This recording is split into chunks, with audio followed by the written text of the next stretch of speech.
Hola, ¿qué tal a todos? Yo soy Jerónimo Zacarías y tengo el gusto de presentar al director de la carrera de comunicación, Leopoldo Alberto Brito Vargas. Así es, Jerónimo. Muchas gracias por invitarme ahora aquí a este espacio de Wikimedia. Te agradezco mucho que estés aquí. Y bueno, vamos a empezar un nuevo capítulo de mi podcast, La Caverna del Jero. Y bueno, pues empiezo presentando a mi director. Quisiera saber cómo empezaste tus primeros años de estudiante y qué fue lo que estudiaste. Pues mira, eso es algo curioso. Tiene uno la vocación y de repente estudias otra cosa y el mundo te va llevando por varias cosas. Este, Fíjate, yo cuando estudié el bachillerato, hice la carrera de técnico en administración de recursos humanos en la Mm, preparatoria. Y llevaba las materias de administración, pero también llevé comunicación. Y me marcó muchísimo un profesor de comunicación, pero vea lo curioso, yo estudio la carrera de administración y me empiezo a meter en temas de la comunicación organizacional, mm, la mercadotecnia, la publicidad, en mis estudios. Cuando llego a trabajar empiezo en las áreas de comunicación organizacional, de capacitación. En ese inter saqué mi certificado de locutor porque traía yo la mm. inquietud de la comunicación. Mi madre había estudiado periodismo en la Carlos Septién y yo creo que heredé de ella esa parte. Y con el paso del tiempo, de repente entro a varios ámbitos de la comunicación y hice mi maestría con especialidad en comunicación corporativa. Entonces, a partir de ahí, mi vida se dedicó a la comunicación. También en la parte docente, nunca he sido docente de tiempo completo, Ya. siempre estuve dando clases en alguna universidad y trabajaba y daba clases, etcétera. Y apenas recién hace 3 años que me invitaron como director de la Escuela de Comunicación de la Universidad Intercontinental y pues aquí estoy. Wow, sí, es un gran inicio de trayectoria y justamente lo primero que va marcando lo que eres hoy, ¿no? Y bueno, justo quisiera preguntar qué momentos fueron los que marcaron justamente tu formación, no sé, qué profesores y qué compañeros. Pues mira, realmente compañeros varios, porque tenía Claro. varios amigos con la pasión de la comunicación igual que yo, pero yo traía el enfoque de administrar y poder combinar las dos cosas. Una vez escuché, cuando yo estaba estudiando a Raúl Velasco, no sé si tú llegaste a conocer, Raúl Velasco era el productor y conductor del programa de Siempre en Domingo, de muchos Ah, años en la televisión mexicana, y un día estaba hablando que él utilizaba la ruta crítica y la gráfica de Gantt precisamente para hacer la planeación de sus programas. Y yo dije, bueno, es que eso es lo que yo estoy llevando en el estudio, en la carrera, se aplica también acá, eso fue un tema. Después cuando estudié, te digo, había estudiado yo el bachillerato, un maestro que me marcó, pero así fuerte en materia de comunicación, que prácticamente fue el que me inclinaba a haber entrado en la carrera en su momento, me lo encuentro en la maestría y mm, me da clases él. Y entonces, bueno, pues ya estaba más que casado, que yo ya estaba, diríamos, en los ámbitos de la comunicación, porque fui director de la Asociación a Favor de lo Mejor, fui director en el canal de televisión de la Ciudad de México, de producción. Fui director en RTC, que es la Dirección de Radio, Televisión y Cinematografía. Fui también gerente en el área de audiencias de Grupo 7 Comunicaciones. Fui subdirector de monitoreo en la Cámara de Diputados. En fin, he estado metido y aparte he sido productor y conductor para varios canales también de televisión. Y pues ahora estoy aquí como director académico de la Escuela de Comunicación. wow, y justo ya empiezas a repasar un poco esta trayectoria profesional que es enorme y bueno, justamente quisiera saber cuáles son los mayores retos, no solo cuando empezaste, sino cuando ya estabas establecido en esta ruta profesional. Pues mira, los retos dependiendo del área en la que estaba, pero por ejemplo te puedo decir en RTC, una de las áreas, los ámbitos que yo más hacía era el monitoreo. Y aquí es muy importante porque tienes que captar exactamente el momento, el día, la hora en donde se presentó tal circunstancia, porque de eso depende el que tú como autoridad tengas que sancionar o amonestar, dependiendo del caso, a alguna estación de radio, de televisión, porque incumplió algo de lo que establece la ley. Entonces, es muy importante. Entonces, el monitoreo, yo terminé Sí. con una experiencia ahí, además hoy a la fecha lo tengo, de que vivo monitoreando los medios y ya no lo veo ni lo escucho igual que como Claro, cualquier receptor. Y en cambio, en la parte cuando llegué al canal de televisión y además antes ya había estado en otros medios, la producción es verdaderamente y sobre todo estar en un vivo, la adrenalina del vivo es increíble, ¿eh? sí, Y esto de la comunicación se vuelve un tema adictivo. Entonces, y otra cosa que también aprendí mucho con mis compañeros que me fueron enseñando también, es que estar frente a un micrófono y frente a una cámara requiere de una gran responsabilidad, Jerónimo, que es lo que yo quiero también transmitirles a ustedes en la carrera, porque lo que uno dice, lo que uno expone aquí, dependiendo del tema en el que se trate, hoy es una conversación un poco más coloquial, claro. la que tú me estás haciendo, pero es muy importante la responsabilidad de quien está al frente y que comunica algo. Claro, claro que sí.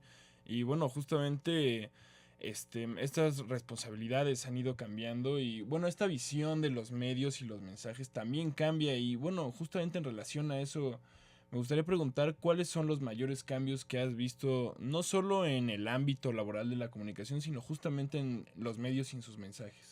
Pues mira, cuando yo llegué a RTC, por ejemplo, y te puedo decir, todavía estaban acabando de grabar los testigos, que es como se le llama, lo que sucede en radio y televisión, en cintas de cartuchos. Ah, Y cuando me toca llegar a mí, en ese momento el gobierno en ese entonces creo que era de Fox, ah, el que estaba comprando un equipo de captura digital. Entonces, no hombre, una maravilla porque sí, yo disfruté utilizando el sistema precisamente para los monitoreos, porque era ya la captura de las señales al aire ya digitalizadas, entonces eso te permitía tener los testigos en ese momento en DVD, también en cápsulas para mandar por internet, pero ya tenías la posibilidad de hacer, ya no tenías que esperar a grabar y que una videocasetera, sí, etcétera, que fue lo que sucedió muchos años. Eso es algo, un cambio verdaderamente extraordinario. Otro fue cuando yo ya director en el canal de televisión, la posibilidad de que ya tener todo en línea para que puedas tú hacer la edición, la masterización, la sí, grabación del claro. programa, etcétera. Entonces ya algo mucho más rápido que hoy ya inclusive la inteligencia artificial pudiera Ah, sí. suprimir muchas de estas cosas, ¿no? Sí, claro, y justamente mencionas esta parte muy interesante y muy importante para todos los ámbitos laborales de todas las carreras, que es la inteligencia artificial. Y bueno, justo cuando empiezas tu vida laboral no está o al menos no está tan marcada y avanzada como lo está ahora, ¿no? Y bueno, justo ¿cómo has visto tú este paso de el no hay inteligencia artificial ahora la inteligencia artificial está dando pasos bueno, sí, pasos agigantados? Pues sorprendente, la verdad, sorprendente. Ahorita que lo dices, mira, me acordé de cuando estaba yo trabajando en la primera empresa en la que yo empecé a trabajar, en el sector industrial. Había unas máquinas de escribir, eran Brother, la marca, y la característica que tenía es que tenía una memoria. Entonces tú podías grabar la memoria y la máquina empezaba a escribir todo. Eso era lo más avanzado que en ese momento Claro. había. Te estoy hablando de los ochentas. Al poco ya había computadoras, ya había equipo, pero no con la facilidad con la que hoy tenemos de uso, ¿no? Y Claro. entonces, esos cambios agigantados que ha tenido la tecnología, en ese entonces te digo, tú tenías que capturarlo. Hoy se lo pides al ChatGPT, hoy le Sí, pides a una inteligencia, diseñame esta figura, hazme un texto, elabórame una canción, una melodía. Entonces, imagínate cuánto hemos avanzado en eso. Y yo creo que aquí es muy importante la responsabilidad de quien la usa y sobre todo de todos en cada profesión, qué es lo que va y cómo vas a hacer uso de esa inteligencia artificial, porque algo que nunca vas a poder eliminar, que es la sensibilidad humana a la hora claro. de hacer las cosas. Claro, y estoy completamente de acuerdo. Y bueno, justamente a pesar de que es muy importante esta responsabilidad, hay muchos que de alguna manera lo olvidan, ¿no? Y que de alguna manera ya entregan todas sus responsabilidades se lo entregan a la inteligencia artificial e incluso se puede pasar la carrera de ese modo, ¿no? Sin embargo, ¿tú crees que la inteligencia artificial ha moldeado y ha llevado a mal a nuestra generación y a todas las generaciones actuales de comunicólogos? Pues mira, no lo sé todavía porque apenas está, diríamos, empezando, o sea, Claro. esto, es nuevo. Sí hemos sabido por colegas y por muchos intercambios que yo tengo con otras universidades a través, por ejemplo, del CONEC, que nos enfrentamos a situaciones donde algunos chicos quieren este, utilizar la inteligencia artificial para presentar como si fuera su trabajo. Y eso es algo que tenemos que cuidar desde la Claro. universidad. Pero también a nivel profesional, de repente ya se han presentado situaciones que ya implican inclusive sanciones legales, que ya implican multas, inclusive pueden dañar tu trayectoria profesional. Es algo que se está, diríamos, discutiendo a nivel inclusive global, estas situaciones. Mira, te voy a poner un ejemplo de algo muy simple. Una ocasión estaba yo dando clases sobre la materia de legislación en medios en otra universidad Ah, y y uno de los temas era la ley de imprenta, de delitos de imprenta en México, que es ok. una ley abrogada, pero que es importante que todos los comunicadores la conozcan para que Claro. sepan qué fue lo que sucedió a principios del siglo XX. Entonces resulta que el chico que le iba a exponer, de repente empieza a exponer y todo, yo no soy especialista en medios impresos, pero sí la conozco, y de repente le dije, oye, no me checa lo que estás poniendo ahí. ¿Sabes lo que había hecho? Googleó, agarró la primera que encontró, la puso y la abrió. Y era la ley de delitos de imprenta de Nicaragua. O sea, ni cuenta se había dado cuenta de este chavo, de lo que estaba haciendo. Entonces, si ahí, aún todavía teniendo, diríamos, un Sí, control, claro. entrecomillado, de lo que estás ahí, y de repente no te fijas, pues ahora imagínate, le pides algo a uno de los programas de inteligencia artificial y no lo revisas, no te das cuenta o no haces algún ajuste que digas, esto me ayuda, pero yo quiero plasmar esto, ahí sí nos metimos en un problema, Jerónimo. Sí, claro, sí, es terrible y justamente mientras más avanza, más riesgos hay de que incluso ya no se reconozca este plagio o lo que pueda, o en donde se pueda categorizar, ¿no? Y bueno, justamente tú ahorita como rector en la carrera de comunicación, me gustaría saber cómo va y cómo es ¿cómo decirlo? Como las leyes universitarias en respecto al uso de la inteligencia artificial, como los límites, cómo se van estableciendo. Pues mira, no hay todavía una legislación a nivel global, Ujú. planetario, apenas se están trabajando en ello. A nivel nacional no lo tenemos todavía. Esto tiene que ver más con códigos de ética. Para los comunicadores, los códigos de ética y deontológicos son muy importantes. Ustedes llevan una parte de ética también. Pero más bien lo que hay que estar trabajando, y estamos trabajando, por ejemplo, aquí en la Universidad Intercontinental, es en la creación de reglamentos para el uso de la inteligencia artificial en todas las carreras, ¿no? Claro. Digo, todas las carreras harán uso de ello, inclusive los chicos de bachillerato, pero sí es importante tener un reglamento que diga exactamente qué sí puedes utilizar y qué no puedes utilizar, hasta dónde puedes llegar, porque si no puedes cometer un tema de violación, un plagio, que Claro. es lo que se conoce coloquialmente. Entonces, sí, varias universidades ya están trabajando en eso, de tal suerte que inclusive lo más elemental es en tus maestros, por ejemplo, en tu en rúbrica de calificación, te dicen hasta dónde puedes llegar con el uso de imágenes o de textos, ¿no? Sí, Entonces, claro. sí es algo que aún está llevando un poco de tiempo. Sí, claro, y creo que va a llevar todavía bastante tiempo y más con todos los avances que se hacen casi anualmente, que es un plazo de tiempo relativamente corto, ¿no? Pero bueno, justamente en relación a esto, ¿cuál es tu perspectiva para el futuro en la inteligencia artificial? ¿Crees que va a avanzar lo suficiente para dejarnos atrás o que se va a tener que limitar todo a códigos éticos? O ¿cómo lo ves tú? No, yo creo que debe de limitarse, no, más bien a regulación legal para proteger a muchos actores. Me refiero a actores, Ah, no claro. solo artistas, sino actores de la comunicación, productores, compositores, guionistas, Sí, etcétera, ¿no? Todos los que intervenimos de alguna manera en algún proceso, inclusive educativos también. Entonces, sí es importante tener legislación es como, se los digo yo cuando doy la materia de legislación, si tú tienes un automóvil o eres un peatón o tienes una bicicleta o algún scooter y te mueves en la calle, pues tienes que saber que hay un reglamento que te dice cómo circular, tienes que usar casco, tienes que hacer una verificación, tienes que asegurar el automóvil, en fin, toda una serie de requisitos y cómo debes de circular hacia adelante o hacia atrás y en qué lugares. Entonces, todo eso también aplica para la comunicación. ¿Cómo debe de ser? ¿Qué características debe de tener? De eso lo hay en una parte, pero todavía hay que aumentarlo con esto que tú señalas, Jerónimo, de que es el uso de la inteligencia artificial. Claro. ¿Hasta dónde, de qué manera, cómo la puedo utilizar? Y los códigos éticos, esos siempre deben existir, porque es muy importante para la construcción del bien común, sobre todo el papel que uno como comunicador tiene que estar haciendo. Y justamente respecto a los códigos éticos, ¿crees que entre los alumnos y en tu experiencia en relación con ellos y con todos los trabajos que recibes, crees que están bien implantados o crees que simplemente son fáciles de saltar en este momento? ¿Y cómo ves justamente a esta generación con respecto a la ética del uso de la inteligencia artificial? Pues mira, yo creo que hay que fortalecerlo, Claro, porque sí me he topado, no con mi caso, pero sí otros maestros. Te digo, ahorita yo no estoy dando clases, yo estoy realmente dirigiendo la carrera, sí, pero sí me he topado con que maestros llegan y me dicen, mira, esto está hecho con inteligencia artificial.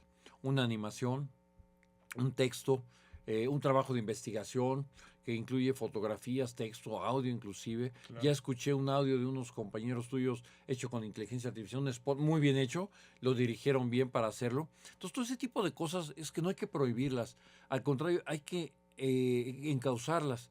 Y para que esto se dé, para poderlas encauzar, sí requiere un poco diríamos, la tutoría de los docentes, que también tenemos que irnos capacitando porque tampoco lo sabemos muchas cosas, de tal suerte que podamos ir acompañando en el proceso de aprendizaje Claro. para que al momento que se utilice en buena lid, que sea un tema, como lo decimos en la filosofía de la universidad, para la construcción del bien común.